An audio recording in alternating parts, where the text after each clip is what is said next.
We have a critical role to play, and we must continue to do so. Minister. Thank you, Mr. Bonan. It is a pleasure to serve under you as chair. And I genuinely thank the member for Caerphilly, my former shadow on the Labour front bench, for calling this debate. And as we have heard today, recent developments demand our attention and they demand our action. And he is right to use this debate to bring these issues to the attention of the House. Unresolved tensions in the Balkans only serve to embolden those who seek to foster division and hamper progress. And the UK is leading efforts to counter destabilising activities, especially from Russia. Putin is no friend of these countries, not a friend to the people of the Balkans, not a friend to the Slavic brethren, and not even to the people of Russia itself. Putin's barbaric invasion of Ukraine is casting a dark shadow across Europe as a whole and across the Balkans in particular. And we are seeing the full breadth of Russian tactics, violations of sovereignty and territorial integrity, brazen breaches of international law, and devastating attacks on civilians and civilian infrastructure. The UK has been at the forefront of political and diplomatic efforts to stop this. We highlight and criticise Moscow for its actions on the international stage. We expose its untruths, and we seek with partners to deter Russia from going further. And we're building international resolve on sanctions and supporting Ukraine with £394 million of aid, both humanitarian and other, plus military equipment and the training that we provided for their armed forces for many years through Operation Orbital. And the tragic situation there underlines the need to pay close attention to the Balkans, the point that the Honourable Gentleman for Caerphilly and others have made. The tragic situation that we're seeing in Ukraine is not unfamiliar. There are those in the Balkans who know only too well the horrors of war. And Putin's aggression have given the Baltic states, the Balkans, I do apologise, have given the Balkans deep and genuine cause for concern. And that has, unsurprisingly, generated a huge amount of passion, as we've seen displayed today. And I do pay tribute to the Honourable Lady, the member for Putney, for her direct first-hand experience in Bosnia during and immediately after the most difficult period in that country's recent history. And the Honourable Gentleman for Strangford, he is beautifully elegant in his self-deprecating way, but he sees with clarity and he speaks with passion, and he is universally respected across the House for doing that. And he, I know, calls upon us all to do more and go further. And I can assure him that we will always look at what options are available to us to help the people of Ukraine and help prevent the atrocities that everyone in the committee today have highlighted as concerns that they have. Sorry, please tell me I'm not the only one that can hear that. Right, good. We, of course, support Bosnia and Herzegovina in their territorial integrity, and I can assure the Honourable Member for Dundee West that the UK has been robust in our condemnation of the dangerous moves led by Presidency Member Milorad Dodik, and we will not be passive in our response to this. Dodik's attempt to withdraw unilaterally from state institutions, as he highlighted, threatens to undo 26 years of hard-won peace and stability. And he is, as I said, supported by Putin. So we will continue to work in close coordination with our partners and allies in our response. And I hope the members today will forgive me if I don't go into further details on exactly what that might look like. EUFOR, the Peace Stabilisation Force, has increased its presence in Bosnia and Herzegovina to ensure that it is mobile and visible right across the country, and we work hard to prevent Russia from closing it. EUFOR has a remit across the whole country which it must continue to fulfil, from north to south, east to west. And the UK also supports the NATO headquarters in Sarajevo with personnel, and we are calling upon allies to send more. And we will give practical support to the armed forces in Bosnia and Herzegovina.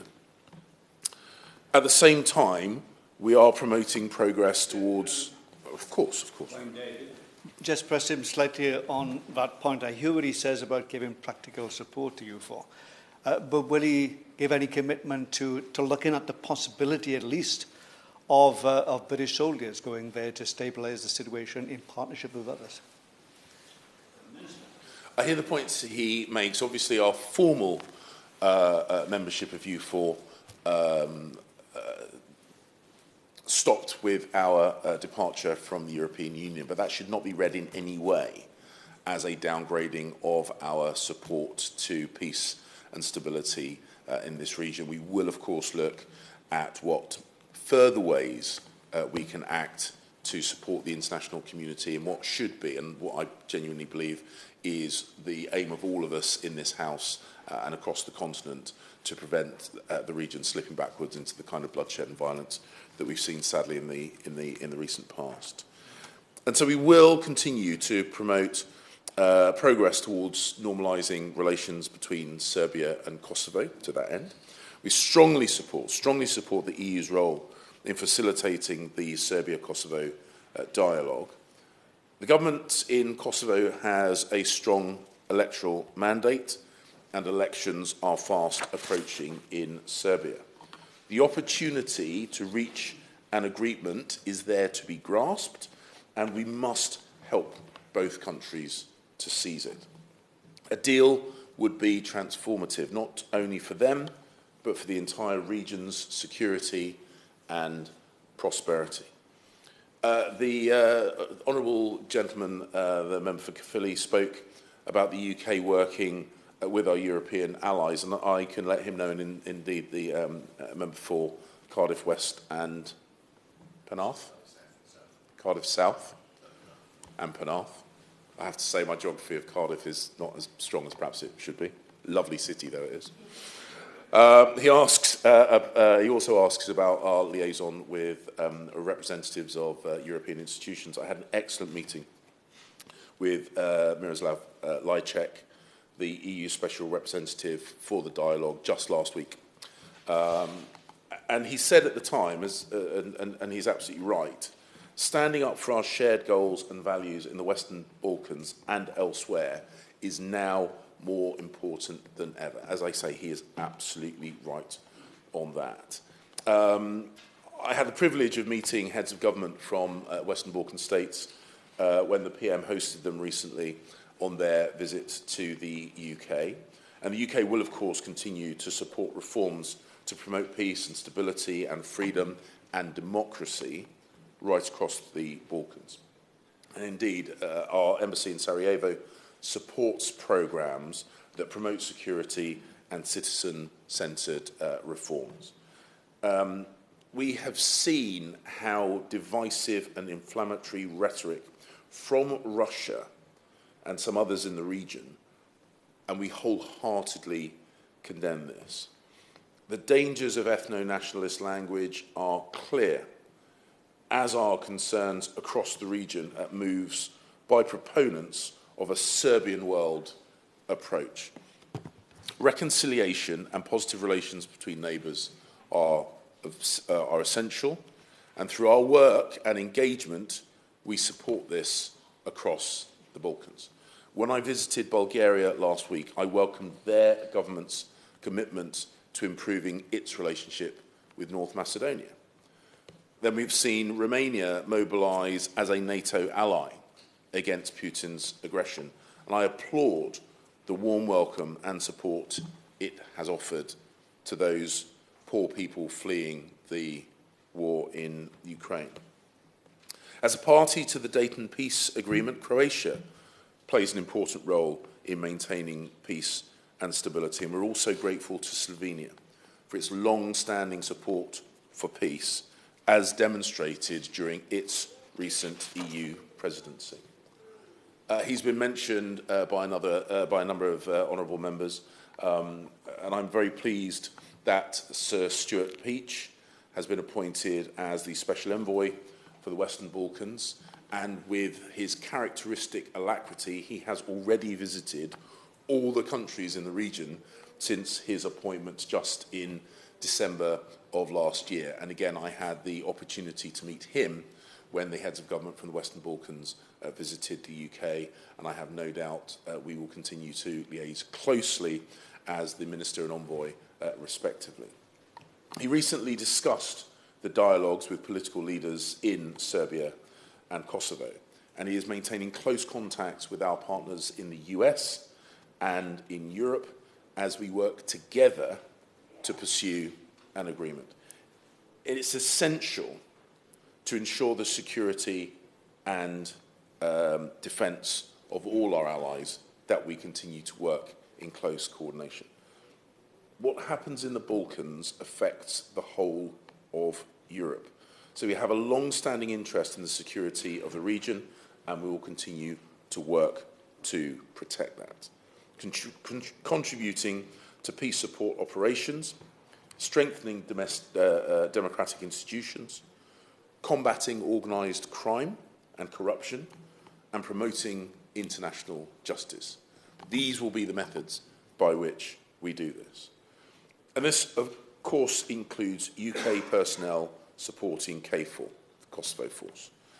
Our UK military training hub is active in North Macedonia for the whole region, and from April, we will finance a new international security programme to boost resilience across the Western Balkans to defend against cyber attacks and disinformation.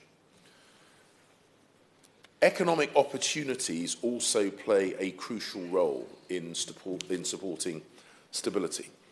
Cooperation and trade are increasing between the UK and the whole region, and that, of course, benefits us, but it benefits the region enormously as well. It will help create jobs, improve the quality of life, reduce emigration and that loss of talent that sadly a number of the countries in the region have experienced. We are building on the Partnership Trade and Cooperation Agreement that we have signed with Albania, Kosovo, North Macedonia and Serbia. Energy diversification will improve the region's energy security. It will help deliver on our climate objectives, and it will, of course, also help liberate them from a reliance on Russian gas supplies. We have quadrupled the UK's export finance availability to the region to support this. So, politically and diplomatically, the UK remains at the forefront of efforts to stop destabilising activities in the Balkans, especially those supported by Russia. We are working hand in hand with partners in the region and our allies more broadly to promote, of course. In terms of working with partners and allies, it has been suggested by some that perhaps Turkey has a crucial role to play in the area. Turkey is well respected by Bosnian Muslims, for example, but Turkey also has significant investments in Serbia and Republika Srpska. So therefore, they might be well placed to play a significant role in helping to stabilise the situation. And I was wondering if the Minister has got any views on that opinion. Well, Turkey, of course, is a significant country in the near neighbourhood of the Western Balkans, is a NATO ally. I enjoy a good relationship with my opposite number in the Turkish government, and in fact, I have a call scheduled with him in the near future. And maintaining the stability in the Western Balkans, I have no doubt, will be one of those things that we discussed. And so we will continue to work hand in hand with our partners and with our allies to promote and maintain peace, security and prosperity for the people of the Western Balkans. Wayne